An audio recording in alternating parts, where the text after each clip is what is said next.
नमस्कार. आज आपण छान अशी साबुदाण्याची कुरकुरीत, खुसखुशीत, मस्त अशी चविष्ट खास उपवासाचे साबुदाणा बटाटा पळी पापड बनवणार आहोत. अगदी सोपी रेसिपी आहे. करायला पण सोपी आहे, चविष्ट अशी रेसिपी आहे. तर बघू शकता अजिबात ऑइली झालेलं नाही आहे. हाताला अजिबात तेल वगैरे लटकलेलं नाही आहे आणि तेलात तळलेले आहेत बरं का. तर मी काय केलं होतं, घाईघाईतच 1-2 तासासाठी साबुदाणा भिजत घालून घेतला होता. अशा पद्धतीने व्हिडिओ दाखवला या पद्धतीने. तर बघू शकता. आता आपण इथं काय केलं, 2 वाट्या मी साबुदाणा घेतलेला आहे.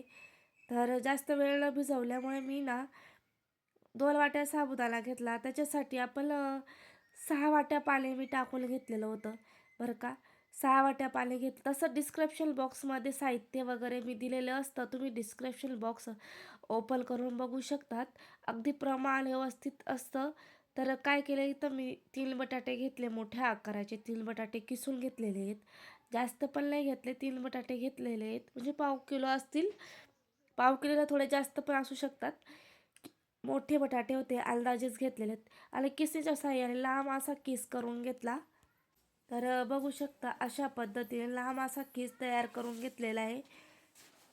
आणि स्वच्छ हा किस मी याला कमीत कमी 4 ते 5 पाण्याने स्वच्छ असा धुवून घेणार आहोत. तर बघू शकता संपूर्ण असा किस तयार झालेला आहे.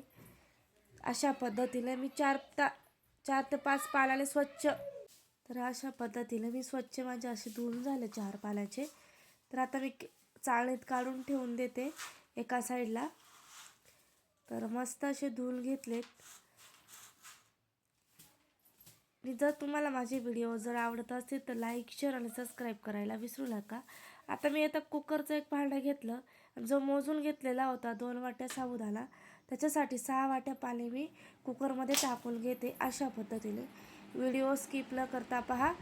आणि आता मी काय केलं माहिती का, जो किसून घेतलेला किस होता स्वच्छ धुतलेला, तो सुद्धा याच्यात टाकून दिला. आपल्याला फक्त एकच शिट्टी घ्यायची आहे. चवीपुरतं मीठ टाकून घेतलं आणि कुकर आता आपण लावून घेतलेला आहे. गॅसवर ठेवून देऊया. अगदी एका शिट्टी घ्यायची, जास्त नाही घ्यायच्या. तर मी सांगते तुम्हाला 10च मिनटात आपली खीर तयार होते. आता मी जोवर थंड झाल्यानंतर याला मी खलबत्त्यामध्ये कुटून घेतली होती हिरवी मिरची, 1 चमचा पेस्ट टाकून घेतली. खूप छान चव येते आणि काळे पडत नाही. छान चवीला खूप छान लागतात.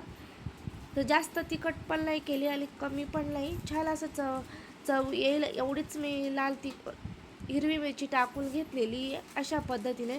आणि पळीच्या साह्याने छान अशा घट्ट झाल्यामुळे याला तर ती पसरतसुद्धा नाही आहे जास्त. आणि जर आपला खालचा कागद असून नेहमी पापड्याचं चिटकत असतात, तर त्याच्यामुळे याला गरम गरम टाकायचं नाही. अगदी थंड कोमट असल्यावरच आपण टाकायला घ्यायचं आहे. अशा पद्धतीने आता आपल्या इथं पापड्या टाकायला सुरुवात झालेली आहे. अगदी अर्धी पळी मी टाकून घेत आहे. बघू शकता छान अशा आपल्या पापड्या आणि मस्त असं आपलं हे व्यवस्थित तयार झालेले आहे पीठ. पळी पापड्यांचं पीठ छान असं तयार झालं. आता आपण वाळले आहेत. 1 दिवस झालेला आहे वाळून. बघू शकता छान अशा पद्धतीने अजिबात प्लास्टिक कागदाला लटकलेले नाही आहेत. तर छान अशा पलटी करून घेतल्या आणि 2 दिवस मी वाळून घेतलेल्या आहेत. व्हिडिओमध्ये बघू शकतात अशा पद्धतीने. आणि व्हिडिओ स्किप न करता बघा. मी आता तुम्हाला तळून दाखवते. तर अगदी झटपट आहे. जे जॉबला वगैरे असतील त्यांनी लगेच अशा पद्धतीने करून बघा. वर्षभर टिकतात. आणि बघू शकता अगदी पांढरं शुभ्र होतात.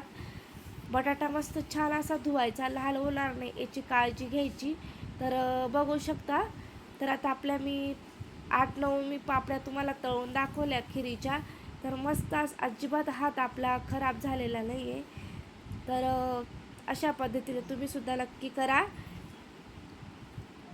व्हिडिओ आवडला असेल तर लाईक, शेअर